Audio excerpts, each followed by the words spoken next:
Dragi otroci, lepo pozdravljeni. Prisluhnite danes pravljici z naslovom Lačni medved.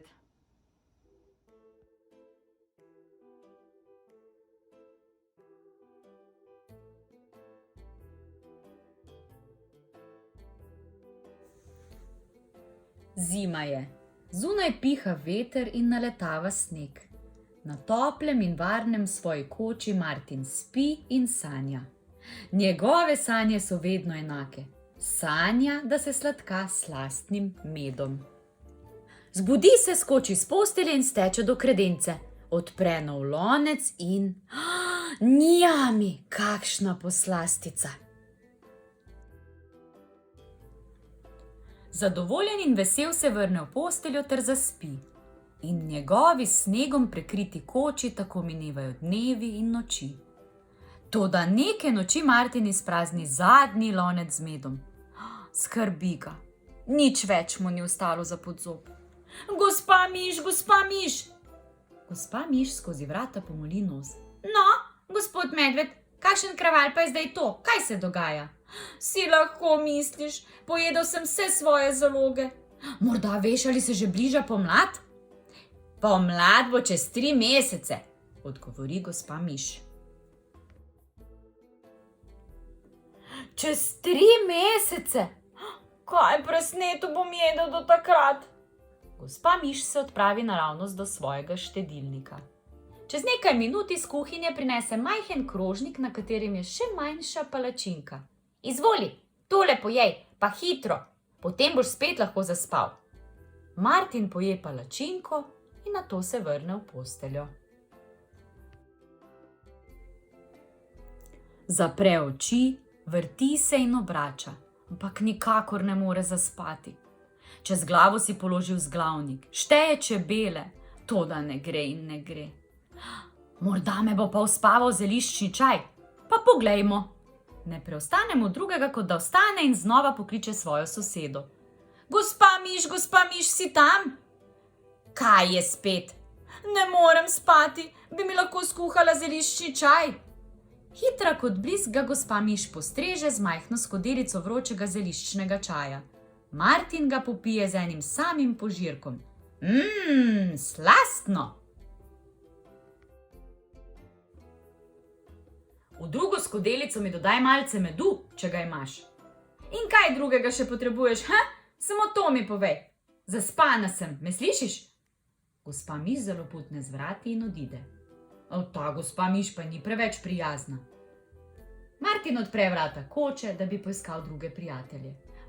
Sneži, kako čudovito, še nikoli nisem videl česa podobnega. In prasne v smeh, od veselja kar zavpije. A boš zdaj že nehal zganjati hrup, se pritožuje jež. Jež, prijatelj stari, ali imaš morda kaj za pohrustati? Tako sem lačen. Imam, nekaj posušenih polžev. Martin takoj zgrabi priložnost in požre čisto vse polže. In počakaj malo, moje zaloge, ugovarja jež. Oprosti, ne skrbi, takoj ti grem spet iskat.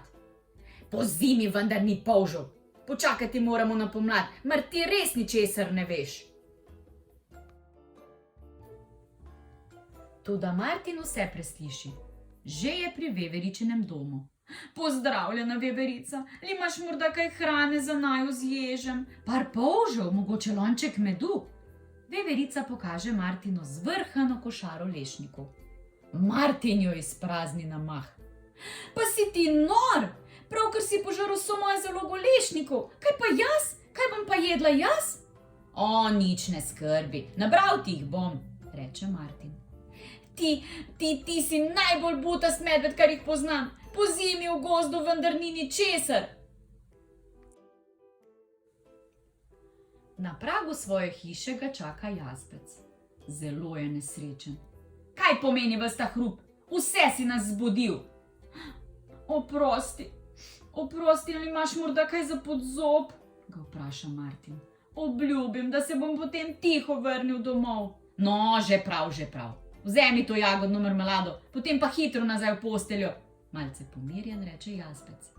Martin vzame marmelado in za jazbeca ne pusti niti kapljice. Hrup zbudi celo svizca. Pride iz svoje luknje. Kaj presneto se dogaja? Martinu ne daj, naj povemo še enkrat, ne daj čisto nobene hrane, pravi požeruh je, pojedel je čisto vse naše zaloge. Njihove pritožbe sliši lisjak in se približa živalim. Kakšna sreča, da sem vas našel zbujene. Bodite pozorni, po gozdu se potika neka neznana žival s torbo na hrbtu. Najbrž je tat.